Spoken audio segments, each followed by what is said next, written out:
Sveiki, esu Gediminas Rezgys, teisininkas. Trumpai pakomentuosiu dėl taip vadinamo alkobloko. Tai yra alternatyvios administracinio poveikio priemonės, kuri teisėje įvardinama kaip draudimas vairuoti transporto priemonės, kuriuose neįrengti antialkoholiniai variklio užraktai. Visų pirma, tai yra administracinio poveikio priemonė, o tai reiškia, kad ji gali būti skiriama tik administracinėse bylose. Pavyzdžiui, dėl vairavimo neblaiviam iki 1,5 promilės ir dėl kitų panašių administracinių nusižengimų. Vadinasi, priešingai nei kartais tenka išgirsti iš klientų, alkoblokas baudžiamojoje byloje negalimas. Tai yra, jeigu neblaivumo laipsnis buvo didesnis nei 1,5 promilės, pradėtas ikiteisminis tyrimas, tai jis tikrai neužsibaigs tuo, kad jums bus skirtas alkoblokas ir dėl to, kiek trumpesnis teisės vairuoti atėmimo terminas. Alkoblokas galimas tik administracinio nusižengimo byloje. Dažniausiai jos skirimo klausimas sprendžiamas bylose dėl ANK 422 straipsnio 5 dalyje numatyto administracinio nusižengimo padarymo. Tai yra vairavimo neblaiviam iki 1,5 promilės. Pirmiausia, svarbu yra tai, kad alkoblokas yra skiriamas tik administracinėn atsakomybėn traukiamo asmens prašymu.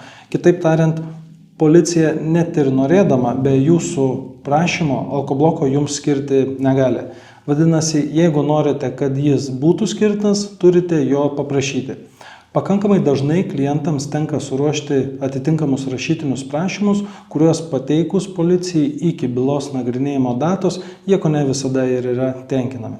Tad esminis momentas yra jūsų apsisprendimas, ar jūs norite, kad jums būtų skirta ši administracinio poveikio priemonė, tai yra alkoblokas. Konsultuojant klientus, jiems visada sakau, kad alkoblokas iš esmės turi 2 pliusus ir 2 minusus, kuriuos reikia pasverti. Pirmiausia, pliusai. Vairavimo neblaiviam iki 1,5 promilės atveju, tai yra padarius ANK 422 straipsnio 5 dalyje numatytą administracinį nusižengimą, minimalus teisės vairuoti atėmimo terminas yra 12 mėnesių.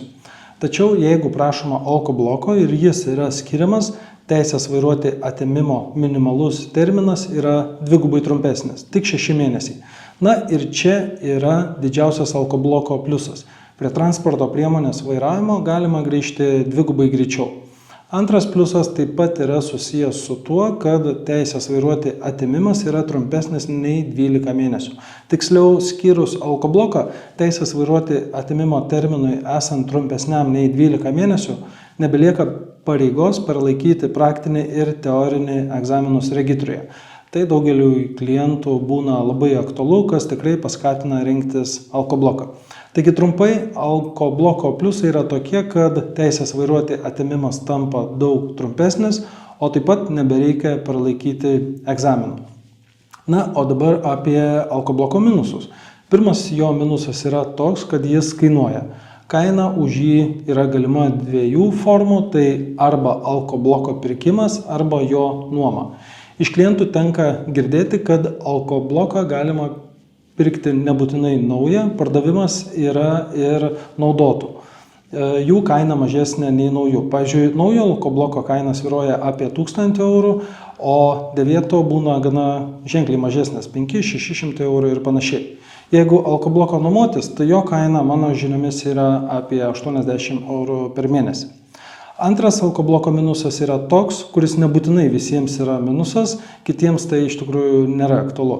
Esmė tokia, kad alkoblokas yra stacionarus įrenginys, kuris įrengiamas į konkrečią transporto priemonę, jis nėra nešiojamas kaip alkotesteris.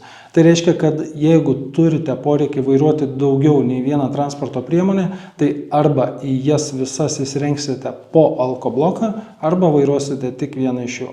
Taigi alkobloko minusai iš esmės yra susijęs su kaina. Tad jeigu reikėtų svarstyti jį rinktis ar ne, aš asmeniškai spręsčiau, ar turiu pakankamas finansinės galimybės jį įsirengti. Jeigu piniginė prasme galimybę turėčiau, manau, kad teikčiau prašymą policijai dėl jo skirimo nedvejodamas, nes kitų minusų dėl jo paprasčiausiai nėra. Tad jeigu apsispręstumėte prašyti policijos alkobloko skirimo ir reikėtų pagalbos dėl atitinkamo prašymo suruošimo, kviečiu susisiekti su manimi. Iki.